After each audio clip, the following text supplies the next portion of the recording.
Muy buenas tardes a todos y bienvenidos para esta sesión que vamos a tener hoy día, una sesión que me parece importantísima para entender la función, el valor, el alcance de la Corte Interamericana de Derechos Humanos. Vamos a ir hablando de algunos puntos particulares que yo creo que es importantísimo que todos lo sepan bien, porque hay una ignorancia, por un lado, tremenda con respecto a eso. No nos enseñan en las escuelas nada acerca del valor de una corte, qué alcance tiene. Y por otro lado, como vamos a ver en esta conversación, los activistas de derechos humanos se aprovechan de la ignorancia de la gente con respecto al derecho internacional, con respecto a la jurisprudencia de las cortes internacionales.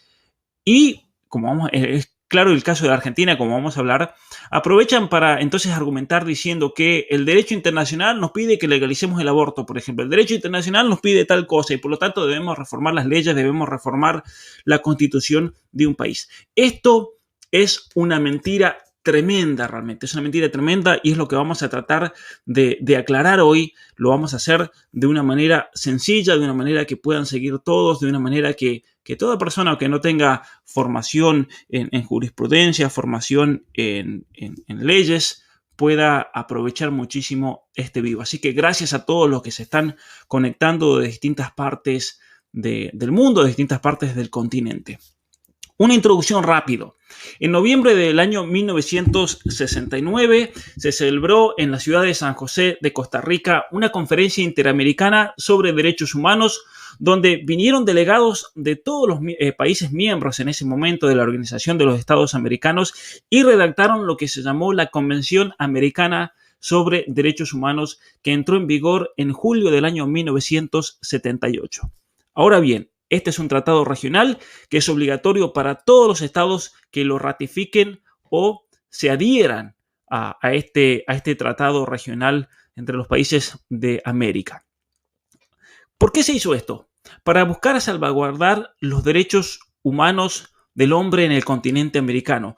Y por eso la convención decidió establecer dos órganos o dos organismos que podríamos llamar para el cuidado de los derechos humanos en nuestro continente. En primer lugar, una Comisión Interamericana de Derechos Humanos para el estudio de la misma. No vamos a hablar específicamente de eso. Y por otro lado, el segundo organismo, que es el tema de hoy, es la Corte Interamericana de Derechos Humanos, una corte, un tribunal que no pudo establecerse inmediatamente, sino que fue recién el 22 de mayo del año 1979, se hizo una reunión en Washington, D.C., en la organización de la OEA, y ahí se eligieron los primeros juristas que conformaron esta Corte de Derechos Humanos. La primera reunión la tuvieron en el año 1979, ahí mismo en la ciudad de Washington. Muchos pensarán que los jueces es una especie de corte donde ahí viven los jueces, pero no es así. Los jueces viven cada uno en su país y viajan con ocasión de los juicios y con ocasión de las sentencias y fallos que se deban dar. Pero Costa Rica, en el año 79, le ofrece a la OEA, en una de las reuniones, le ofrece el territorio, le ofrece la ciudad de San José para que sea la sede, por así decir, de la Corte Interamericana de Derechos Humanos. Así que la OEA, el 1 de julio del año 78, acepta ese ofrecimiento formal del gobierno de Costa Rica, y es por eso que a partir del año 1979, como dije, el 3 de septiembre del 79, comienza a funcionar esta Corte de Derechos Humanos en el país de Costa Rica. Una corte que le ha sido un dolor de cabeza para Costa Rica también, como hablaremos. Y por eso, para hablar de temas que nos tocan a todos, he invitado a un gran amigo, a alguien que ya lo he tenido con nosotros, abogado Matías Iván Guzmán.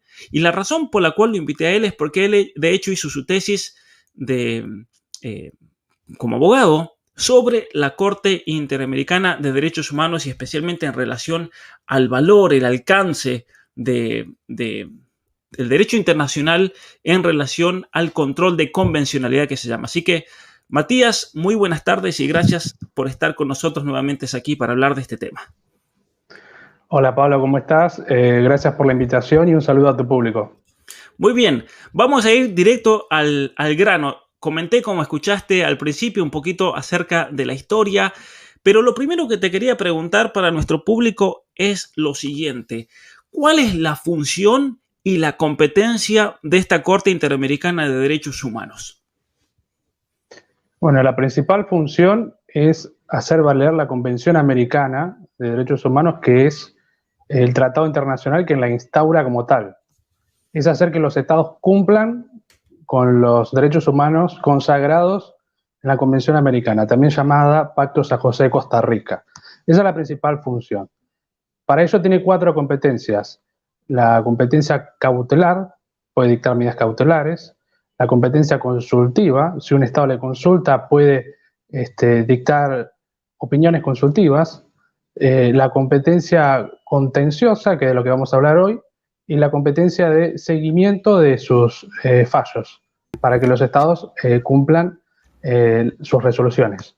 Muy bien, yo creo que dentro de lo que es... Sí. No, te iba a preguntar para aclarar con algunos ejemplos, si podrías iluminarlos. Yo creo que con el tema del seguimiento es bastante claro. La Corte sentencia y luego hace un seguimiento para ver que se cumpla, que Argentina o el país que sea cumpla lo que se dictamina. Pero cuando decís, por ejemplo, cuestiones cautelares, danos un ejemplo. El ejemplo más palmario que tenemos los argentinos es la medida cautelar que dictó la Corte Interamericana hace poco respecto al caso de Milagros Sala. ¿Sí? Se había interpuesto una acción en el sistema interamericano para, bueno, pidiendo la liberación de Milagros Sala por las condiciones en las que estaba, y en síntesis lo que dijo la Corte Interamericana es que, estando pendiente un proceso penal y atendiendo a las condiciones en las que se encontraba Milagros Sala, le correspondía al Estado, o el Estado estaba obligado a o bien liberarla o bien tenerla en mejores condiciones de detención. El Estado obviamente hizo lo segundo y con eso cumplió con esa medida cautelar. Después, con respecto a las opiniones consultivas, hay una que salió en el 2017 referida a lo que es matrimonio, familia, ideología de género, que fue muy cuestionada, porque ahí lo que hace la Corte Interamericana, en esa opinión consultiva, si mal no recuerdo, 24 del 17, lo que hace es darle, o pretende darle, efectos obligatorios a una mera opinión consultiva, y pretende ordenarle a todos los estados que sigan esos estándares, ¿sí? Sin tener apoyatura en el propio tratado. Claro. Que le da competencia. Esto tiene que ver con el caso de Costa Rica, por ejemplo, que hacen una opinión consultiva con respecto a las uniones del mismo sexo. Claro. La Corte da su parecer y luego en Costa Rica, engañando a la gente también, porque quisieron dar a entender de que era una orden de la Corte Interamericana de Derechos Humanos. Te voy a decir por qué. Yo estaba en Costa Rica cuando pasó eso. De hecho, cuando respondieron, los medios en Costa Rica, en San José, y yo lo puse en mis redes sociales, ¿sabés cómo lo presentaron? La Corte sentenció. La Corte sentenció, cuando no era una sentencia, sino que era simplemente una medida consultiva. Eso en primer lugar.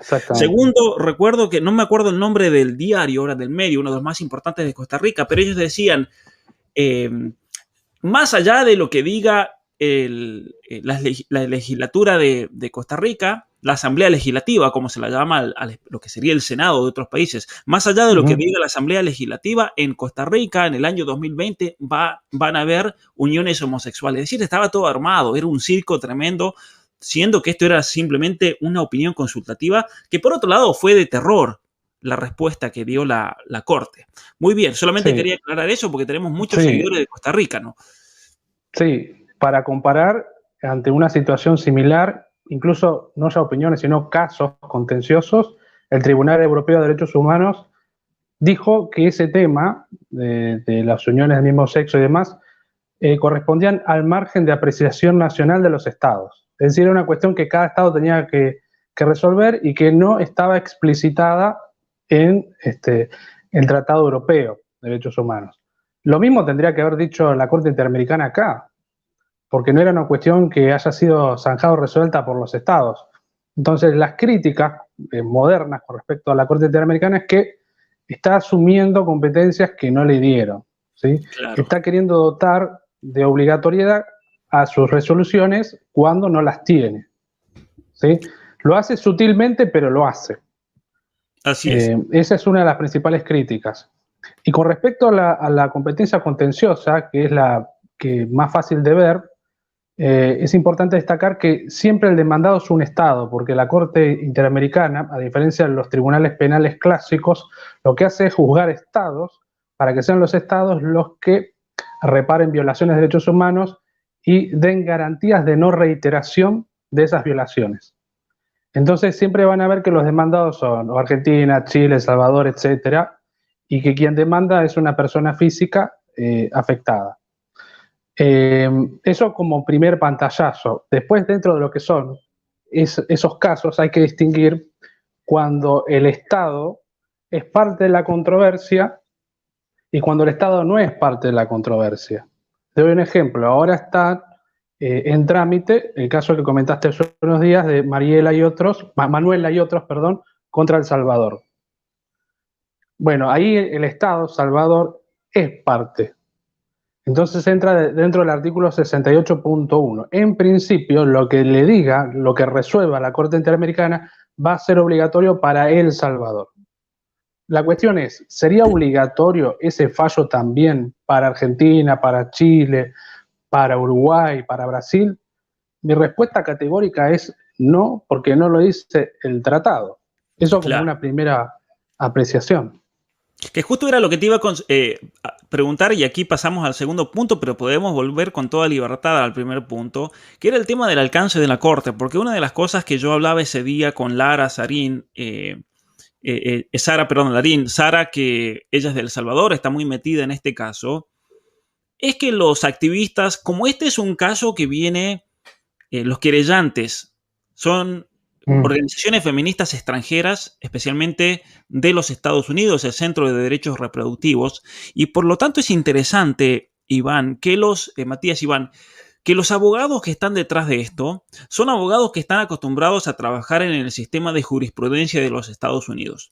Un sistema que, como sabés, en los Estados Unidos y en la parte inglesa de Canadá y en Inglaterra, es un sistema que se llama consuetudinario, un sistema por el cual cuando un juez determina y sentencia, eso se convierte en ley para todos. Eso es interesante, eso en Argentina no lo tenemos. No lo tenemos aunque los activistas pro aborto y las feministas vean al caso FAL, por ejemplo, como un fallo consuetudinario, que no es así porque no existe en nuestro derecho, eso solamente existe en los países anglosajones. Ahora bien, es interesante que cuando estos activistas han penetrado en la Corte Interamericana de Derechos Humanos, quieren hacer, como lo dijo aquí, repito lo que dijo Sara, quieren hacer de este caso contra El Salvador un nuevo Roe versus Wade. Es decir, que la Corte, al sentenciar, condene no solamente a El Salvador, sino que obligue a todos los estados miembros de la Organización de los Estados Americanos a declarar el aborto como un derecho humano y debe ser legalizado, lo cual es interesante porque estaba hablando hace poco con un parlamentario de aquí de Canadá. Aquí en Canadá no es legal el aborto, hay un vacío legal. Entonces esta sentencia obligaría a Trudeau, que no lo ha querido hacer porque sabe que se juega su carrera política, obligaría a tratar de hacer una ley a favor del aborto, por ejemplo, que en Canadá no existe. En Canadá lo que hay es un vacío legal absoluto. Y por eso aquí es macabro realmente lo que ocurre con respecto al aborto. Entonces, con el tema del alcance, está bueno que dices eso, Matías, porque no realmente no crea una especie de jurisprudencia en el sentido de que puede ser que cree jurisprudencia en el sentido de que, bueno, una especie de criterio, ¿cierto?, al momento de juzgar, porque muchas veces en las cortes en Argentina se cita, por ejemplo, el caso tal o tal otro caso de la Corte Interamericana de Derechos Humanos.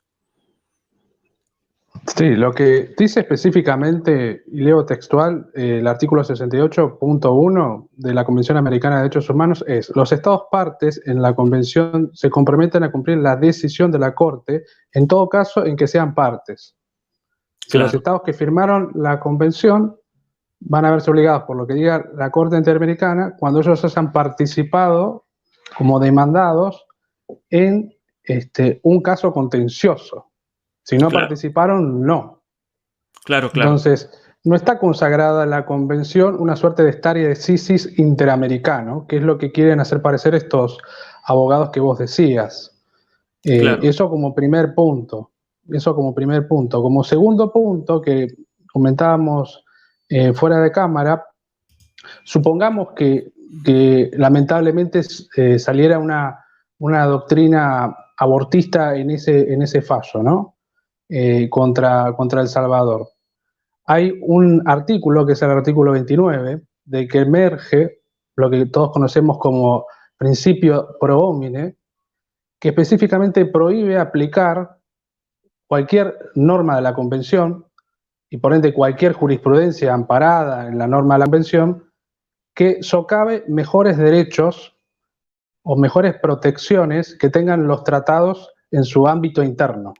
Por ejemplo, claro, si Argentina protege la vida, la concepción de hace más de 100 años, desde el Código de Vélez-Sarsfield, después refuerza esa protección con la Constitución del 94 y después encima en el 2015 vuelve a consagrar que comienza la persona humana desde la concepción, a Argentina no se le puede imponer un fallo abortista desde la Corte Interamericana. ¿Por qué? Porque su derecho interno protege en mejor medida la vida intrauterina del ser humano. Claro, o sea que esa sería la sistemática. Claro, o sea que es importante eso, recalcarlo. A mí me parece lo más importante de lo que vamos a hablar en la conversación de hoy. Es algo que lo remarcás en tu trabajo de tesis, que a mí me pareció interesantísimo, para que la gente entonces lo entienda bien. Lo que hace la Corte Interamericana de Derechos Humanos y la misma convención es poner un estándar mínimo que se debe cumplir, claro, en las naciones. Por ejemplo, lo voy a poner con otro ejemplo. Suponete que Argentina o cualquiera de nuestros países tenga una ley que diga a los niños hay que darles de comer en el desayuno, hay que darles un almuerzo, hay que darles una merienda y hay que darles una cena. Son 4 comidas obligatorias que por ley el Estado argentino le da a los padres y que deben cumplir, por decir.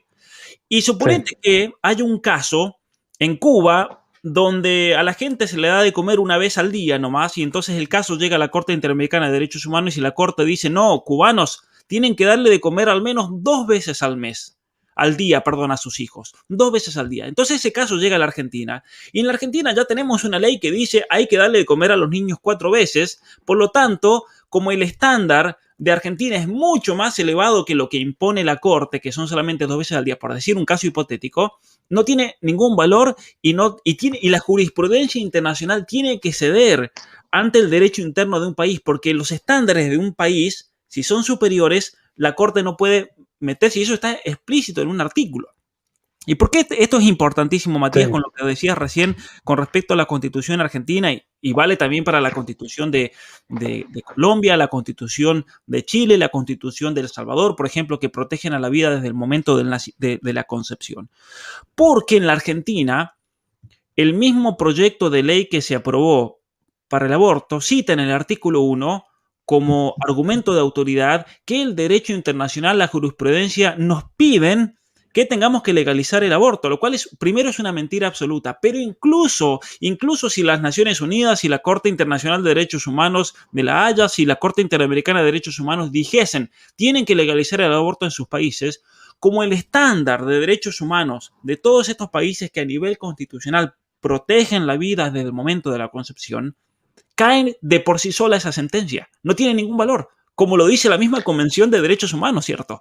Y esto es lo importante que tenemos que desenmascarar, yo creo, a todos estos activistas que usan de la Corte, de las sentencias, mentirosamente, como lo hizo el presidente de la Argentina, que es un estafador y es profesor de Derecho en la Universidad de Buenos Aires.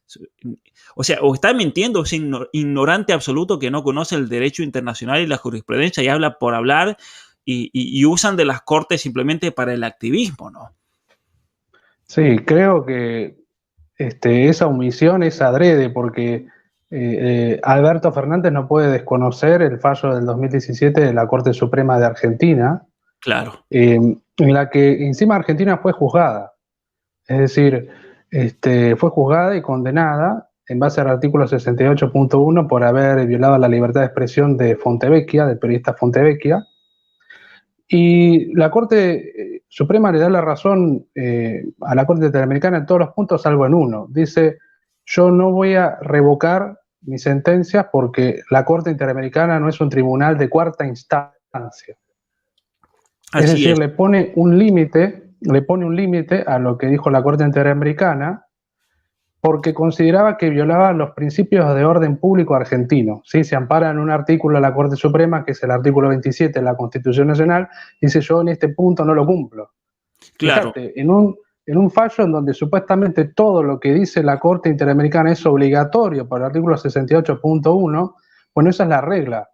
Pero cuando la Corte Interamericana incluso se excede en su competencia, que es obligatoria, tampoco el Estado está obligado a cumplirla, claro. porque está desbordando su jurisdicción.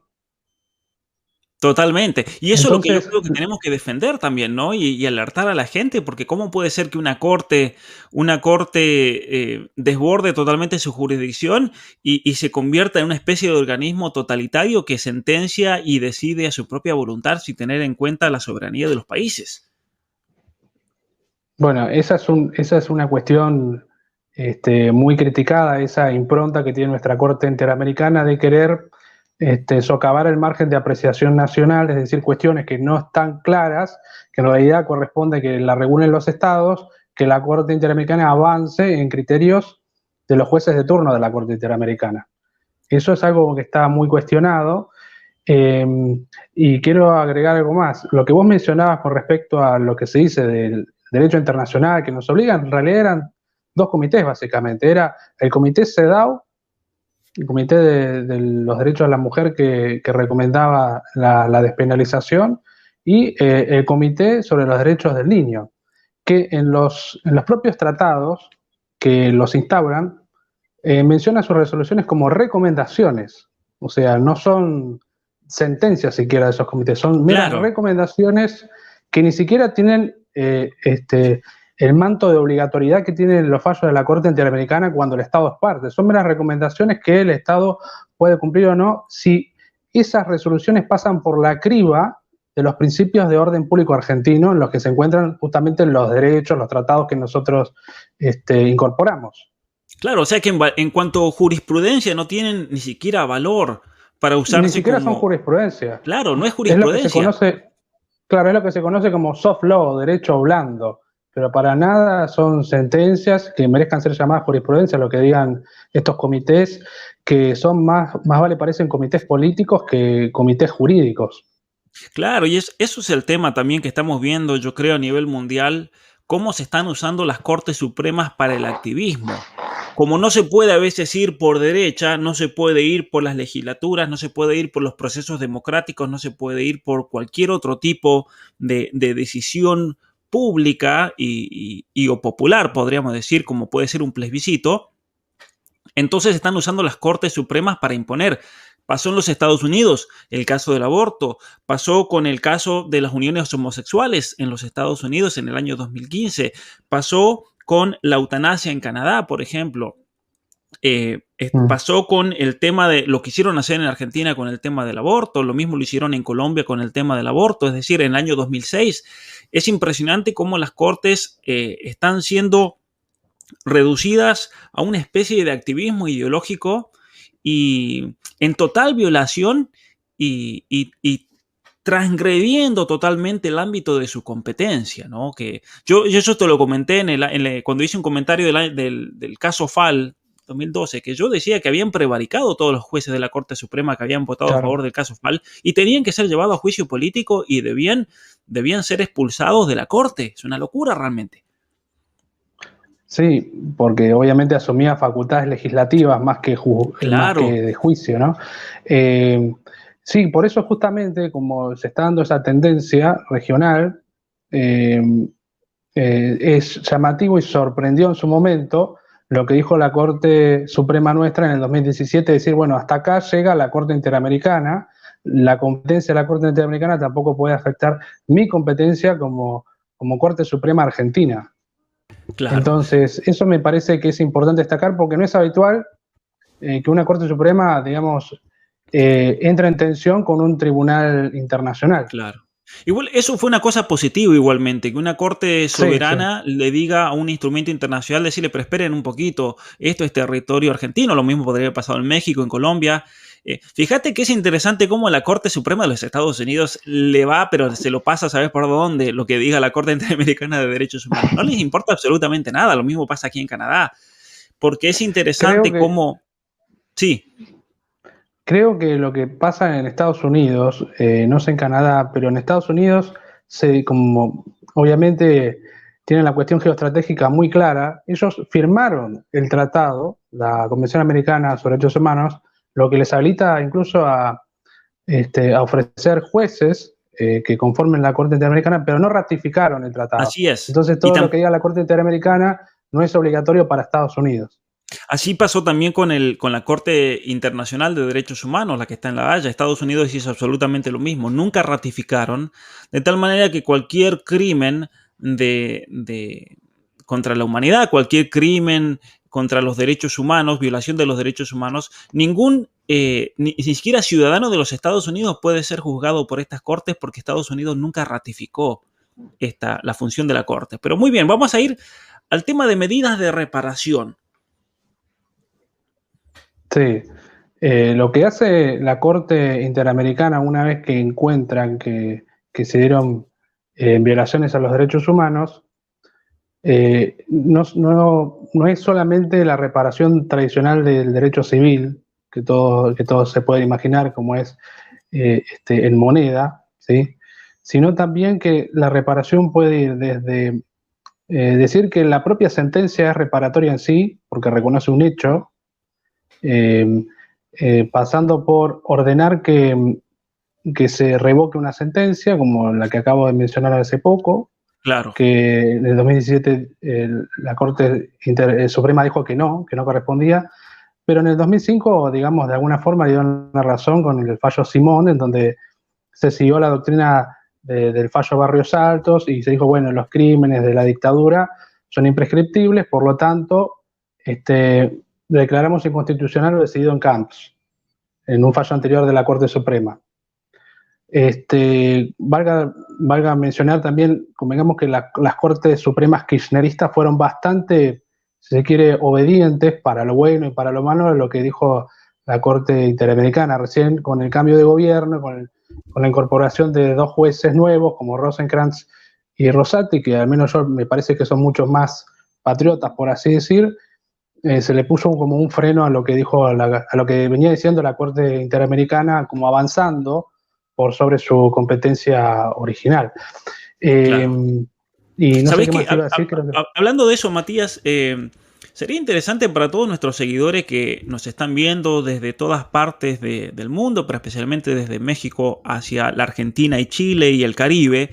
Sería interesante que cada uno en su país, por ejemplo, nosotros conocemos bien la situación de la Argentina, por ejemplo, ahora con el caso de El Salvador, pero sería importante que cada uno analice la relación entre la Corte Interamericana de Desarrollo y su país. Pongo el caso de Chile. Chile ha perdido muchísimos casos contra la Corte, por ejemplo, y la Corte le ha impuesto medidas de reparación multimillonarias a un país como Chile. Lo mismo ha pasado con El Salvador. Hablábamos el otro día que El Salvador ha perdido absolutamente todos los casos, millones y millones de dólares, un país pobrísimo que la misma gente lo ha tenido que pagar. La Argentina también. Entonces sería interesante que cada uno desde su país, para que entienda el avance de este globalismo y el activismo judicial que está teniendo lugar, hagan una investigación simplemente a veces buscando en la página web de la Corte Interamericana de Derechos Humanos. Ahí les va a decir los casos concernientes al Perú, a Ecuador, a Colombia, para que realmente entendamos la gravedad de la situación y cómo estas cortes están invadiendo y están violando la soberanía judicial de los países. Fíjate que vos decías que ni siquiera, que es muy criticada esta corte porque ni siquiera en Estrasburgo, la Corte de Derechos Humanos de Europa, se ha metido tanto en la soberanía judicial de los países como lo ha hecho la Corte Interamericana de Derechos Humanos nuestra, ¿no? Sí, sí. Sí, es increíble. Y completando el tópico de las medidas de reparación, Sí, perdón, otras sí, cuestiones vamos que ahí. puede hacer están vinculadas con lo simbólico, con ordenar que se instalen estatuas, murales, Claro. cuestiones vinculadas, más vale de tono simbólico. De hecho, cuando la Corte le puso un freno a la Corte Interamericana después responde, bueno, no revoque el fallo, pero póngale al margen que ese fallo, ese criterio es contrario a la Convención Americana. Fíjate cómo es la cuestión. Y bueno, después la Corte accedió a eso, pero no revocó su fallo. Claro. Bueno, son de ese tipo las medidas de reparación. Exceden lo económico, van también a lo que es lo cultural también. Puede ordenar medidas de reparación que tengan que ver con aspectos culturales. O sea que nos pueden ordenar, por ejemplo, un día que saquen todas las estatuas que hagan referencia a nuestro pasado hispánico, por ejemplo. Por decirte, Dios no lo quiera, pero sí. Totalmente, sí. ¿no? Porque yo creo que se está usando para el activismo y con respecto a lo simbólico, te lo digo porque está pasando en los Estados Unidos. Hemos visto en el año pasado cómo estuvieron destruyendo estatuas no solamente del pasado hispánico de los Estados Unidos, destruyeron la estatua de Cervantes, de Álvar Núñez Cabeza de Vaca, por ejemplo, el conquistador español que por un naufragio terminó en la Florida, en los Estados Unidos. Él descubrió lo que es la Florida, se fue caminando hasta México. Es impresionante su historia, la valentía, lo que hizo, cómo trabajó incluso para los indígenas. Después él fue enviado a la Argentina y él descubrió las cataratas del Iguazú. Su estatua fue removida, la estatua de Colón, por ejemplo, y las estatuas de todos aquellos que pelearon con el lado de los confederados en los Estados Unidos y demás. O sea, siendo que se está usando muchísimo hoy en día el lenguaje de la violencia simbólica, como se llama, ¿no? Como no pueden argumentar una violencia real, física, han inventado el concepto de violencia simbólica. Vamos a que está todo relacionado con lo que hablábamos recién, el alcance de la Corte. Hay un debate también, porque es interesante cómo con Sara decíamos que querían usar de este caso contra El Salvador como un nuevo Roe versus Wade para introducir el derecho al aborto y para obligar a los estados a legislar acerca del aborto en el continente americano. Pero hay un debate muy grande ahí y esto quiero que nos expliques, Matías, con respecto a los artículos mismos de esta convención que limitan el alcance de esta corte. Bueno, lo que dicen algunos doctrinarios, amparándose en el fallo que impone o consagra la doctrina del control de convencionalidad, que es Arteaga Murillo y otros Almonacía Arellano y otros contra Chile. Lo que dice la Corte Interamericana es que a la hora de juzgar y considerar las normas, el valor de las normas y de las prácticas, hay que tener en cuenta, hay que compararlas obviamente con la Convención Americana, pero teniendo en cuenta la jurisprudencia de la Corte Interamericana. En ese sentido es importante tener claro lo siguiente: no es lo mismo que yo, por ejemplo, a vos, Pablo, te diga, te ordeno que hagas 20 lagartijas, ¿sí?, que a que te diga, ten en cuenta que es bueno que hoy hagas 20 lagartijas. Claro. ¿Sí? O sea, no es lo mismo decir ordenar que se tenga en cuenta que ordenar que se cumpla. Bueno, esa doctrina del control de convencionalidad, hay doctrinarios como la abortista argentina Kemelmacher o el abortista argentino Gil Domínguez, que dicen que, bueno, que esa doctrina está consagrando lo que estos jueces norteamericanos quieren hacer, la obligatoriedad de un fallo de la Corte Interamericana para un Estado, la obligatoriedad para el resto, lo que se llama obligatoriedad erga omnes. Así es. Y hay otros jueces, juristas y jueces, como el actual juez de la Corte Suprema Argentina, Horacio Rosati, Rosenkrantz también, que consideran que es una locura decir eso porque justamente no tiene apoyatura normativa. Te quiero leer lo que dijo en su momento la Corte Interamericana. Dijo en el fallo Almonacía Arellano y otros versus Chile de 2006, la Corte es consciente que los jueces y tribunales internos están sujetos al imperio de la ley y por ello están obligados a aplicar las disposiciones vigentes en el ordenamiento jurídico. Y su parte pertinente dice, el Poder Judicial debe ejercer una especie de control de convencionalidad entre las normas jurídicas internas que aplican en los casos concretos de la Convención Americana sobre Derechos Humanos. En esta tarea, el Poder Judicial debe tener en cuenta no solamente el tratado, sino también la interpretación que él mismo ha hecho la Corte Interamericana, intérprete última de la Convención Americana. Esto está en el parágrafo 124 del mencionado fallo. Como verán, acá no se consagra ninguna obligatoriedad de nada y tampoco podría hacerlo, porque si lo hiciera la Corte estaría yendo por fuera de su competencia originaria. Claro. Eh, O sea que la misma y Corte, en para, ese caso contra Chile, reconoce el alcance, que es un alcance limitado y que no es con respecto a otros estados que no sean parte de de la querella, ¿cierto? Como el caso de El Salvador, por ejemplo.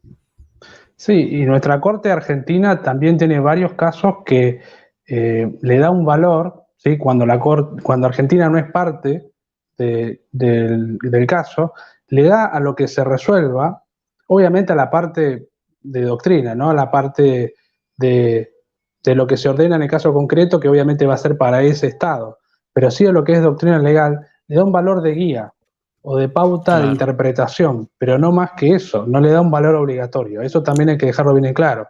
claro, claro, claro. Bueno, mira, Matías, hay un tema más que me gustaría tocar. Ya lo hemos mencionado en varios ejemplos, pero simplemente para que quede bien claro, es la transformación de la Corte para el activismo ideológico progresista.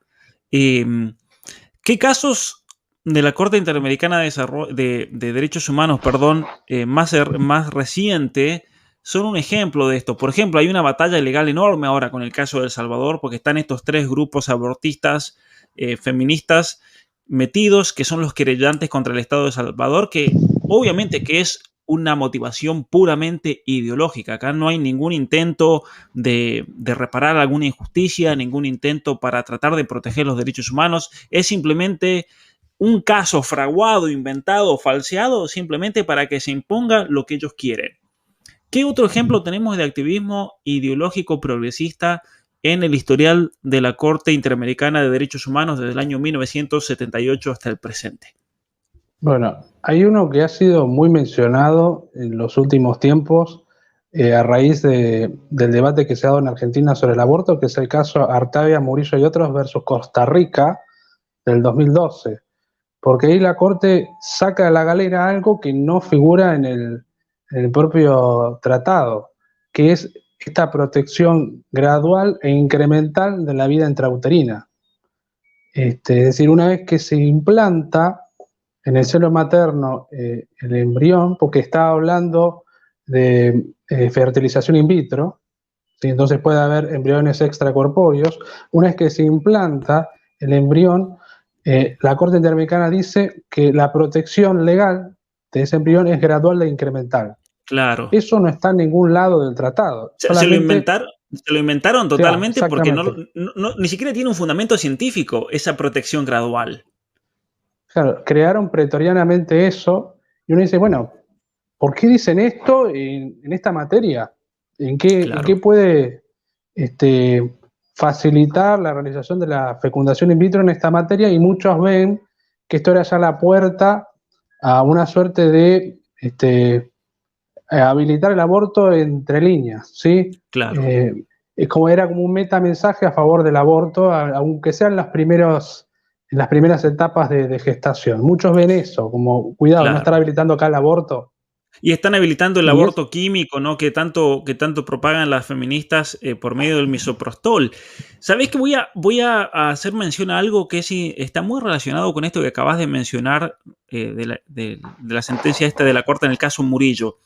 Fíjate que cuando comienzan a producirse los anticonceptivos, estoy hablando ya de los años 50 y 60, cuando comienzan todas las investigaciones que fueron subvencionadas por la Fundación Rockefeller y Planned Parenthood, cuando la Asociación de Ginecología tiene que hablar sobre el tema, se encuentran con un problema legal enorme, gigantesco, que era el siguiente. Los anticonceptivos funcionan porque en el cuerpo de la mujer, en los ciclos, tenés niveles de estrógeno y de progesterona que tienen una relación que mientras sube uno, baja el otro. Por ejemplo, cuando una mujer queda embarazada, inmediatamente suben los niveles de progesterona y bajan los niveles de estrógeno para que pueda darse el implante de ese óvulo que ha sido fertilizado y por lo tanto la concepción comienza en el momento en que se une el óvulo con el espermatozoide. Ahora bien, ¿qué pasa? Entre esas horas que van, y esto estamos relacionado con este caso Murillo, en las horas que transcurren entre el momento de la concepción al momento de la implantación en el útero de la mujer, hay todo un cambio químico enorme en el cuerpo de la mujer, especialmente en relación a las hormonas. La progesterona sube y lo que hace el misoprostol, por ejemplo, es bloquea el efecto de la progesterona. Y entonces eso hace que el cuerpo inmediatamente libere ese embrión, por ejemplo, que lo libere y de tal manera que la mujer tenga una pérdida. Por eso debido a que ya no tiene progesterona y la progesterona es lo que actúa en ese mecanismo de implante del bebé. Pero sabes que cuando tienen que recibir la aprobación de la FDA, de la Agencia de Drogas y Comida de los Estados Unidos, que es la que aprueba todos los remedios que se usan en los Estados Unidos y la agencia máxima a nivel mundial, se encontraron con un problema legal, Matías, porque se dieron cuenta de que los anticonceptivos, al elevar el nivel de estrógeno, bajan el nivel de progesterona y por lo tanto los anticonceptivos, y esto para que los que no lo sepan, los anticonceptivos hormonales basados en estrógeno, en realidad son abortivos. ¿Por qué? Porque lo que hacen es no prevenir que la mujer ovule o no prevenir que la mujer conciba, sino que previenen que se implante ese embrión en las paredes del útero del sistema reproductivo femenino. Y entonces estamos hablando de un aborto. Entonces la FDA se encontró con un problema enorme porque dijeron, si aprobamos esto, estamos rompiendo la ley de los Estados Unidos porque los abortos son ilegales. Entonces le pidieron al Colegio Americano de Ginecología y Obstetricia que busquen alguna salida a ese problema si querían que se comiencen a comercializar. Y fíjate, había tanto dinero de fondo que la Fundación Rockefeller y Planned Parenthood lograron darle el brazo a torcer a la Asociación Americana de Obstetricia y Ginecología, haciéndoles que cambien la definición de embarazo. Eso es interesantísimo. La mayoría de la gente no lo sabe. Entonces, lo que hizo la asociación es, embarazo es a partir del momento en el cual el embrión se implanta en el útero femenino. Y una vez que se implanta, ahí recién estamos hablando de embarazo. Y es así como mentirosamente pudieron comercializar los anticonceptivos como anticonceptivos, pero no eran anticonceptivos. La misma FDA y los documentos de la época lo dicen. Tienen que decir abortivo, pero es ilegal. Y después de que se legaliza Roe versus Wade, entonces muchos grupos han salido a decir, ustedes tienen, de hecho la misma asociación hoy en día, año 2021, está dividida. El 54% de los ginecólogos en los Estados Unidos dice que tendría que decir abortivos y comercializarlos como abortivos, no como anticonceptivos. Y el 46%, esa es la medida justa, el 46% dice no, hay que presentarlos como anticonceptivos porque no sabemos si la mujer concibe o no y por lo tanto no sabemos si funcionan como anticonceptivos o como abortivos. Pero esto es entre paréntesis porque me parece que está muy relacionado con el caso de esta corte ideológico. Cómo transforman los conceptos y las nociones para tratar entonces de salir con la suya, como es el caso ese que mencionaste de que el ser humano va adquiriendo gradualmente sus derechos a medida que se va desarrollando o va pasando por distintas etapas. Claro, y bueno, en ese sentido es importante tener en cuenta lo que habíamos mencionado hoy del principio pro homine del artículo 29, que, bueno, el caso Artega Murillo es obligatorio, como regla no, es solamente una guía, una pauta interpretativa que puede ser dejada de lado por los estados y en el caso de Argentina debe ser dejada de lado como regla, no puede ser invocado para habilitar el aborto ni mucho menos. ¿Qué pasa con algún caso en donde pueda beneficiar al ser humano? A mí se me ocurre, por ejemplo, el caso de Rodríguez Lastra. ¿Sí? Claro. Defender a Rodríguez Lastra de que no quiso efectuar un aborto, que era un aborto no punible, porque el embarazo ya estaba avanzado. ¿Sí? Entonces uno podría tomar ese criterio de la gradualidad de Artega Murillo y decir, bueno, Artega Murillo me está diciendo que la protección es gradual e incremental. Entonces uno puede decir, bueno, a partir de la mitad del embarazo ya no podría efectuar un aborto. Claro, y ese criterio... O sea, incluso si fuese así como dicen ustedes, abortistas, ideólogos, incluso con sus propios criterios, el caso de Rodríguez Lastra tendría que ser un caso tal cual, ¿no?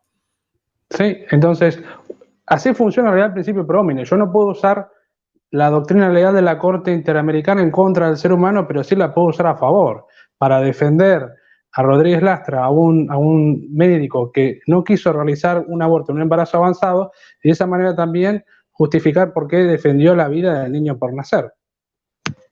Así funciona el sistema, o así debiera funcionar el sistema.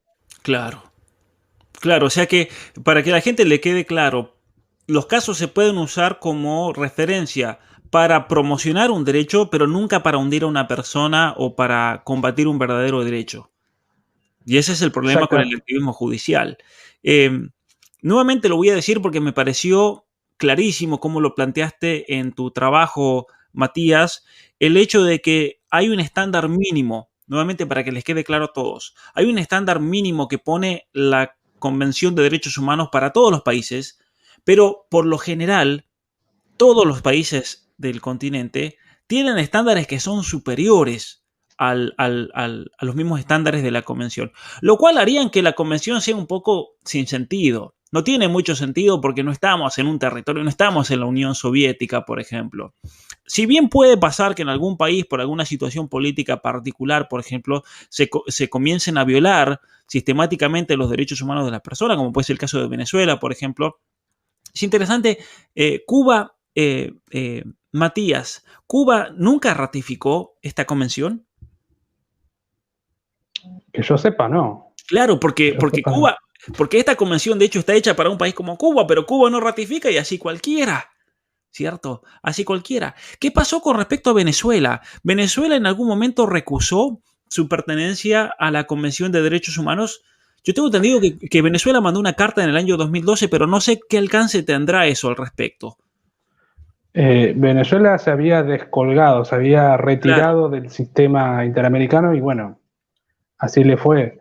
Es que en realidad, en definitiva, si uno no cumple los fallos de la Corte Interamericana, lo que pasa es eso, que se resuelve políticamente o la OEA emite comunicados o en lo que sería ideal le plantea el caso al Consejo de Seguridad para que el Consejo de Seguridad de la ONU decida qué hace, manda tropas, no manda tropas, claro, hace que en Venezuela se respeten los derechos humanos o no. Eso tendría que pasar, porque si no claro, queda todo en una cuestión política donde está en juego en definitiva los derechos humanos. claro. Claro, y eso es lo interesante de la Corte esta, que cuando realmente tendría que funcionar para forzar, por ejemplo, intervenir en situaciones como Cuba o como Venezuela, se quedan todos callados. Pero cuando hay que imponer algo de la agenda progresista, ahí están todos, absolutamente todos. Una cuestión que no nos va a dar el tiempo ahora, pero lo voy a hacer en otro vivo más adelante, Matías, ya que estamos hablando de todo este tema de la Corte Interamericana de Derechos Humanos, es quiénes son los que apoyan económicamente a la Corte Interamericana de Derechos Humanos. Porque uno dirá, bueno, a ver, todos los países ponen cada uno, es como hacemos una colecta, ponemos un chanchito y cada uno pone una moneda. Pero sin embargo, es interesante cómo hay organizaciones, organismos, fundaciones globalistas, progresistas, que ponen millones de dólares y que obviamente tienen una especie de, al menos ponen una cierta presión sobre los jueces para decidir en determinada dirección. Hablábamos del caso de la fundación, por ejemplo, Ford. La fundación Ford, que es la que está detrás de la agenda progresista en Latinoamérica, está también metida en, en, en la Corte Interamericana de Derechos Humanos. Podemos hablar de la Open Society Foundation de Soros, podemos hablar de la Fundación Rockefeller, podemos hablar de Planned Parenthood.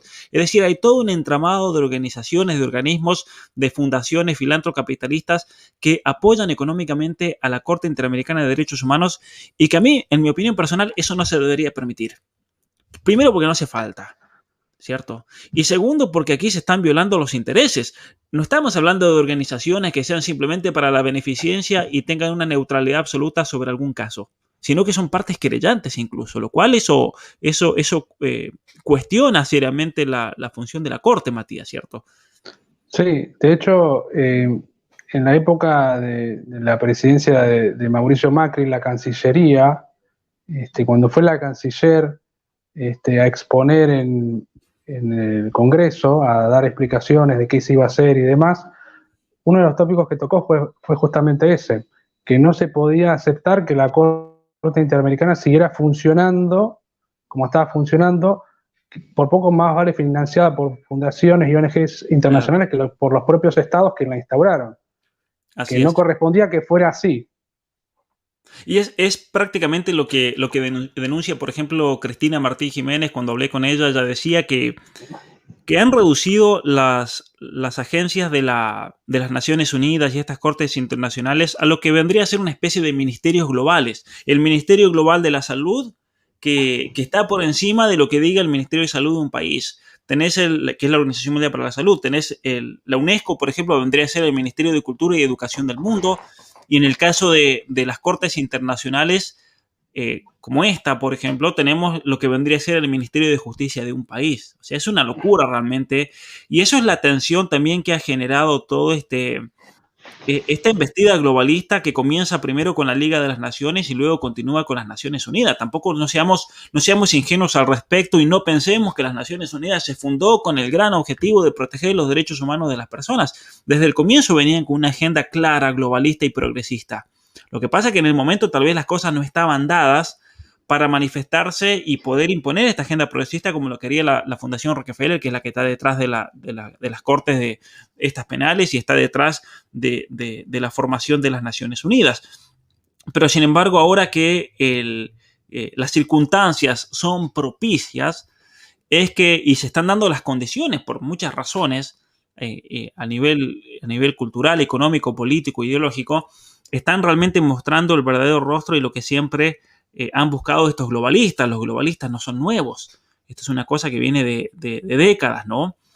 Así que, Matías, gracias enormes realmente por estar nuevamente aquí, por explicarnos acerca de esta Corte Interamericana de Derechos Humanos. A mí me parece que, no sé si habrá algo que agregar, pero me parece que esta propuesta que hiciste de estos 5 temas es realmente clave para tener un pantallazo general del porqué de esta corte, del para qué, cuál es su historia, sus funciones, sus competencias y cómo también está ese peligro real que tenemos que denunciar al respecto. Pero antes de terminar y darte la palabra, ¿cómo podemos frenar esta embestida ideológica? ¿De qué manera crees que podamos tener un mecanismo eficiente realmente para respetar a la Corte en lo que la Corte le compete, pero para tratar de frenar cualquier tipo de embestida ideológica en cuestiones que a la Corte no le compete y se está yendo por encima de sus propias atribuciones?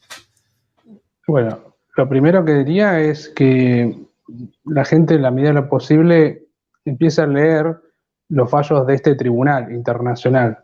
Para saber y poder criticar lo que dice, es importante primero leer y, bueno, hoy por hoy es muy fácil accediendo a la página de la Corte Interamericana de Derechos Humanos. Eso como primera medida. Segunda medida, creo que los jueces tienen que reivindicar el margen de apreciación nacional de los estados, que es un instituto que no lo inventamos nosotros para soslayar el cumplimiento de la sentencia, lo inventaron los europeos, justamente para, digamos, reivindicar su soberanía. Y creo que eso es clave a la hora de entender en cuestiones que son caras tanto a los derechos humanos como a los sentimientos de los argentinos. Entonces creo que la gente, una buena actividad es, bueno, en la medida que pueda, interiorizarse con qué es la Corte, cómo opera, cómo hacer denuncias. Nosotros también tenemos que denunciar, como vas a hacer vos, como Amicus Curiae en este caso de El Salvador. Hay que usar las instituciones a favor nuestro, no es cuestión de entregar las instituciones tampoco. Y también, lo que respecta a los jueces, interiorizarse respecto a la importancia de darle valor al margen de apreciación de los estados, como dice el juez Rosati en el fallo Fontevecchia del 2017.